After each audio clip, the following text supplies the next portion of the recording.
Kibaki protecting his home turf, while the opposition is now promising to pull what it calls a Kibaki moment in next year's presidential poll.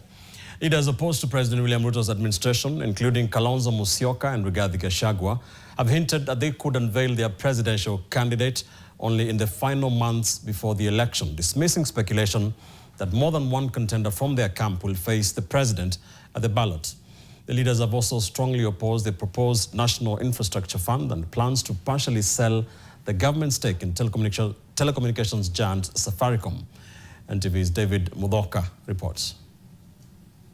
Hey, good morning. In a coalition where nearly every principal is widely seen as harboring presidential ambitions, the united opposition now insists only one of them will ultimately face President William Ruto on the ballot. The only thing that is clear is that there will be one flag bearer that you can take to the bank.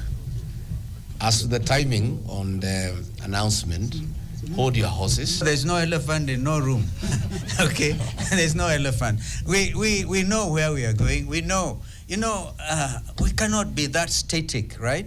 We will sometimes issue statements, and then after consulting, we may vary them, because we are trying to build a broad consensus going forward. And so when the time comes, we will address that issue. We want to give that assurance to Kenyans. The leaders are pushing back against calls to name their joint candidate early, instead promising a repeat of the 2002 political playbook when the opposition rallied behind Kibaki at the 11th hour and went on to decisively defeat the then government-backed candidate Uhuru Kenyatta. For your comfort, in the year 2002, Kibaki, the single presidential candidate for the opposition then, was announced on 14th October 2002, when the elections were to be held on 27th of December the same year, 2 months and 13 days apart.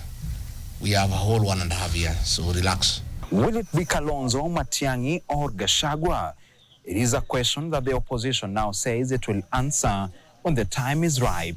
At the same time, the opposition, now calling itself the United Alternative Government, is urging Parliament to reject the proposed National Infrastructure Fund and plans to partially sell the state's stake in Safaricom, warning the moves could weaken oversight of public finances and risk the loss of a strategic national asset. So they're not doing it for the national interest.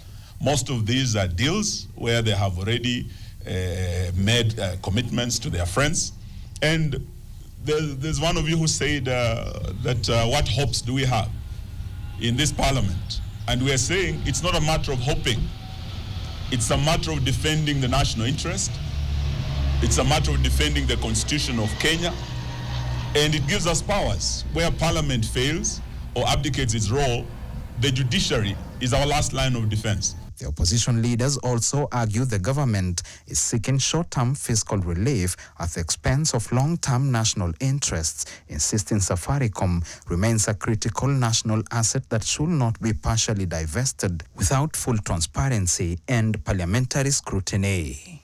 Lying has become a way of life in this country, and the parliament and all Kenyans have learned from the best, William Ruto. He has set the bar too high for lying, and everybody has become a liar.